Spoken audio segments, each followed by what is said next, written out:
Nice to see you again. It's good to see you again. Can we got you to In our last conversation a couple months ago, we got you to come on board with the climate change. Yeah, We really need you to consider it a crisis. I And we do. need you as president to file an executive order if you can get Congress to work with you so we can get things accomplished. Yep. We know you got what it takes to get it done. Yep. We haven't heard you say it yet. Okay, so all I can say is, let me say it again. Because about a month ago, I was in South Carolina. This is one of the things you can do if you're not spending all your time off raising money with millionaires. You can go other places. I was in South Carolina with folks who are trying to protect their coastal community against offshore drilling because they're really, really worried about the consequences of not only the oil that's pulled up, but also what it will mean to them and their communities.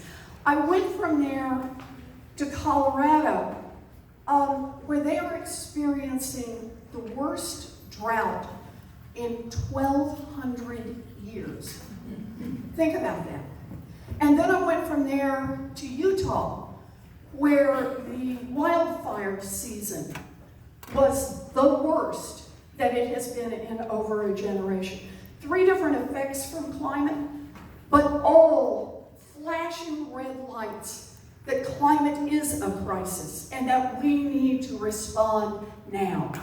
Now. Yes.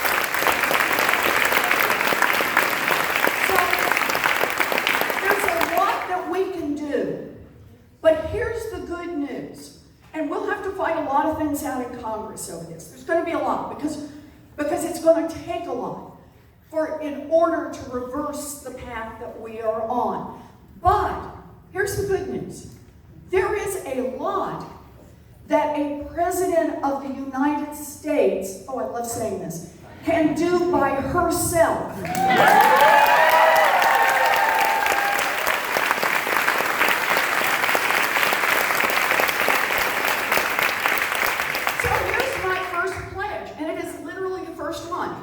On the first day after I am sworn in, I will sign into law a moratorium on all drilling and all mining on all federal land.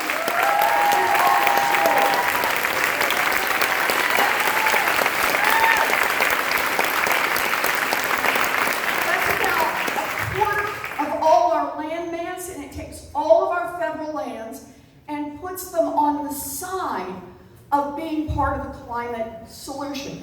There are other parts to this proposal. I just want to mention one of them though, and that is to add 10,000 internships. So anybody who wants to spend 1 year working in our national forests or our national parks under the direction of our park rangers helping rebuild paths and clean out invasive species can spend a year giving it back to this earth right here in America.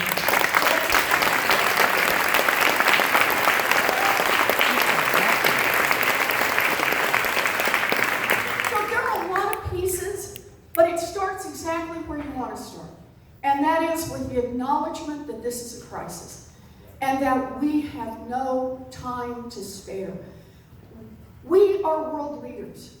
The problem is we're just leading in the wrong direction right now. It's not just our dropping out of the Paris Climate Accord and what that means about America's contribution to the problem. It also means how much cover we're providing for other countries that just don't want to have to take the hard steps to get us on a different path. We need not only to change what we're doing here at home, we need to show strong leadership all around the world. This one for me is a moral responsibility. This earth was given to us by our parents, our grandparents, and those that preceded them. And it is our responsibility to make sure that our children and grandchildren and the generations to come have an earth that they can live on. So